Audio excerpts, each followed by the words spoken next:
welcome to Talking Scotch with me, Pierre Meintjes. In this series of programs, we're going to be talking a lot about Scotch, obviously. We're going to be tasting Scotch whiskies, both old and new. We're going to be going on trips to Scotland, visiting distilleries, and meeting interesting people behind the Scotch whisky business and people who've played a major role in the business. We also hope that you will be able to experience a lot more, have your drinking pleasure enhanced by spending some time with us on Talking Scotch. Now I hear you saying, that's a very South African name, and yet I'm all dressed up in a tartan and a kilt. What's that all about? Well, to start off with, I have been in the Scotch whisky business for 48 years. And if you're a little bit lenient with me, with all that experience, perhaps I should be allowed to wear a kilt.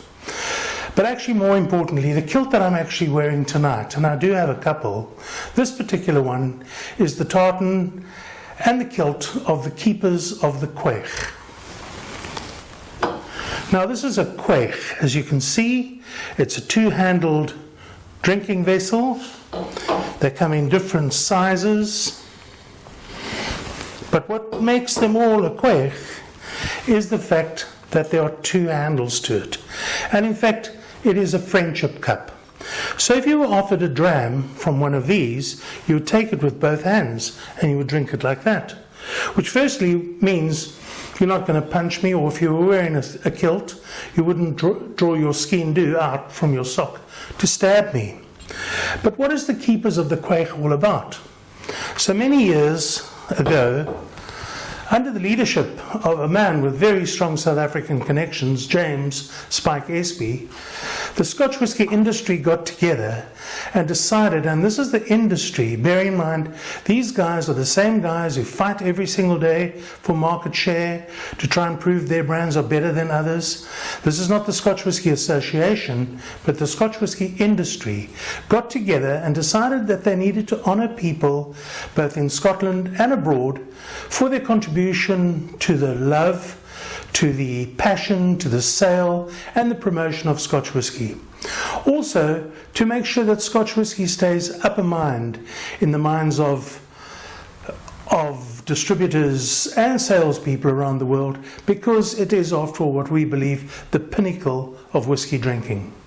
So if you've been lucky enough to be nominated to become a keeper of the Quaich, you have to go to Scotland, you get inducted at a very, very colourful, wonderful ceremony at Blair Castle, pipes and drums, a lot of colour, a lot of music, a lot of dancing and so on.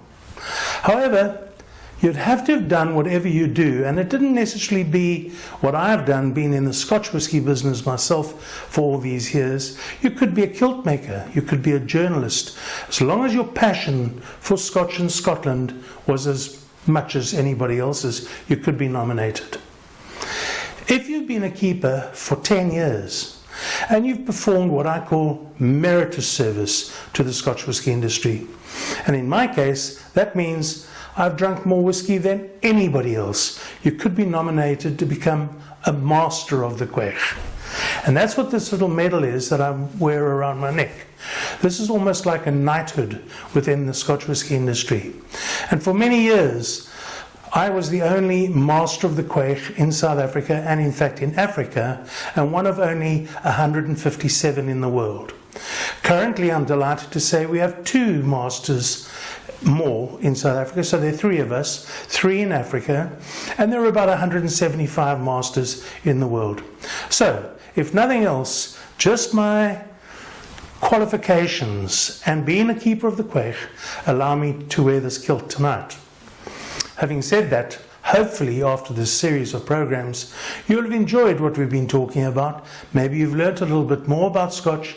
As I say, hopefully your drinking experience will have been enhanced. So as we say in Scotland, slàinte mhath.